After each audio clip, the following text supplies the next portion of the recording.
Good morning and welcome. Thank you for coming and welcome to Reggio Emilia, the historical city of tricolor, the Italian flag.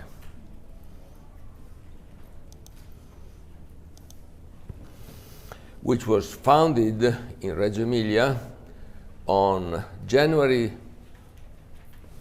What's going on? On January, the tricolor was founded in Reggio Emilia on January 7, 1797. Reggio began as a historical site with the construction by the Roman consul Marcus Aemilius Lepidus of the Roman road Via Emilia, leading from west to east, from Piacenza to Rimini, in 187 before Christ.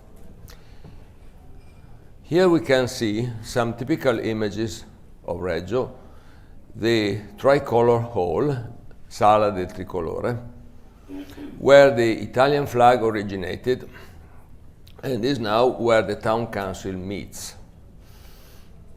Piazza del Duomo, the Cathedral Square, which is the most important piazza in the center. San Prospero, the patron saint of Reggio Emilia, with the San Prospero Church, a Renaissance Roman Catholic church with a late Baroque style facade located in central Reggio. There are many beautiful sites in the city center. If you have some time, take this opportunity to visit. There are about 180 participants in this meeting. The 173 figure was updated 10 days ago. I would like to point out where you all come from. If Europe is ranked first, the American continent is also well represented, with attendees from North, Central, and South America. We would like to welcome people from Middle East and Arabic countries, together with our Asian friends. And we are extremely grateful to our colleagues who have made the long trip from Australia and New Zealand. The breakdown according to continents shows that 114 of you are from Europe, 37 from the Americas, 10 from Asia, 4 from Australia and New Zealand, and 8 from Africa. Although Italians make up the majority with 36, Romania with 23 is the second represented country, most represented country. United States are well represented with 19 participants. Portugal has 9 attendees. France and Switzerland are tied up with 7. Overall, the many countries represented shows the increasing awareness of thyroid ablation. In you people from 40 countries represent the leading edge of these procedures. Let's look at the specializations of attendees at the 2 TNT meetings. At the first TNT meeting, the breakdown was about 68% endocrinologists, 13% radiologists, 17% surgeons, with a few other specialists. For this second TNT meeting, the breakdown is about 52% endocrinologists, 22% radiologists, and 20% surgeons, with 5 to 6% other specialists. The in-depth analysis of attendees reveals that in the first TNT meeting there was a large number of endocrinologists who came to learn about thyroid ablation therapy, which some of them will never perform. The percentage of endocrinologists has been reduced by about 15%, with a corresponding increase in traditional procedure performers like radiologists and surgeons. The majority of attendees is still endocrinologists. Now, let's come to show the program of this meeting. Let's look at our program. This table shows the schedule of this meeting at a glance. You can get the schedule with a QR code at the reception. This morning, sessions 1 and 2 will be dedicated to thyroid nodule ultrasound anatomy and diagnosis, followed by a selection for RFA in order to provide framework of thyroid nodule issues and current diagnosis and treatment. This afternoon, we will deal with ablative techniques and technologies in benign thyroid nodules, including ethanol, laser, microwave, high-intensity focused ultrasound, ablation, HIFU, and finally RFA. Tonight, we will have the gala dinner, which is sold out in the terrace restaurant of this hotel. Although the dinner is sold out, a few extra seats may be available for anyone who would join us. You can inquire at the meeting registration desk. On Saturday morning,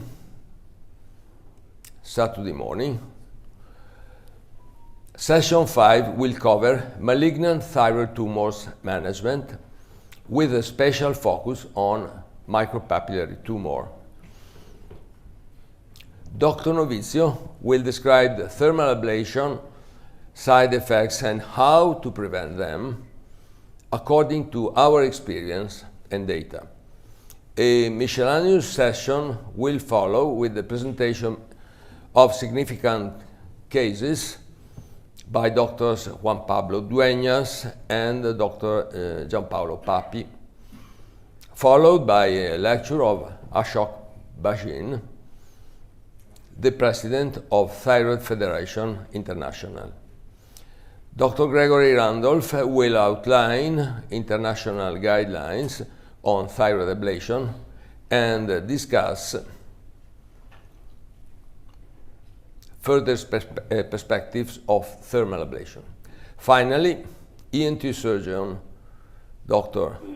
Mercante will give a lectio magistralis on the dilemma whether to resect thyroid nodules or not.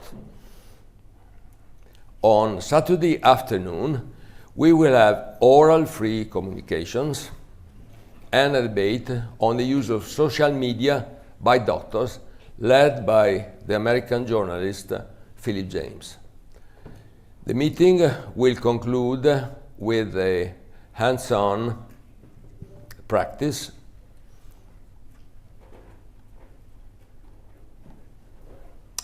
on phantoms. Technically, this session is sold out, but inquire at registration for any possible availability. Let's look at the objectives of this meeting. They are 10, like commandments, 10 commandments.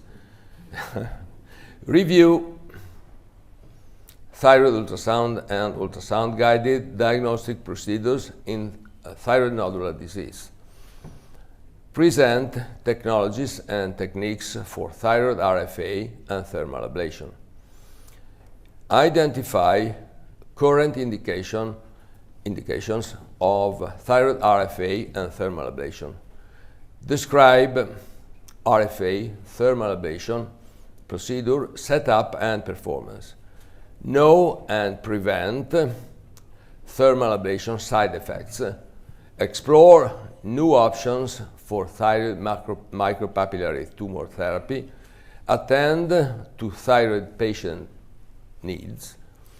Know most recent thermal ablation guidelines and future directions. Use social media for diffusion of thyroid RFA and thermal ablation awareness among doctors and patients. Learn how to perform RFA on phantom using the moving shot technique. The final 2 slides. How this meeting will be conducted. Chairs will have the task to supervise and open the session, make final remarks, and give take-home messages. They should introduce speaker name, origin, affiliation, country, and a few words of introduction. They should respect the timetable, encourage a discussion from every participant. Not all are of English mother language, so we must be tolerant. Keep a Q&A discussion concise. Defer general questions to panel discussion. We have, at the end of each presentation, short Q&A session and a panel discussion of 20 minutes at the end of all sessions. When attendees ask questions, they should introduce themselves by stating name, city, country, and specialization. Finally, speakers have a standard 15 to 17 maximum time. Immediate Q&A will follow each speech for 3 to 5 minutes, running out of maximum time, that is 20 minutes, will exclude Q&A. A timer will help to keep time. After each presentation, attendees can ask concise questions dealing with specific presentations, while open questions are reserved for panel discussion. Participants in the discussion shall ask questions from a stand, it is not there, but will be placed, stand-up microphone set in the central aisle. Before asking their questions, participants should state name, city, country, and specialization. And now I leave the floor to Professor Hossein Garib for the introduction of the meeting.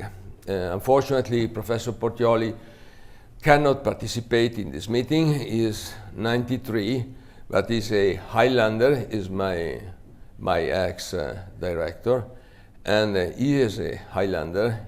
He cannot come because his wife, which is old as well, who is old as well, has fallen by the stairs.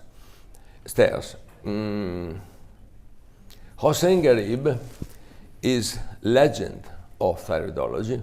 He's the Dean of Thyroidology at the Mayo Clinic, Rochester, Minnesota.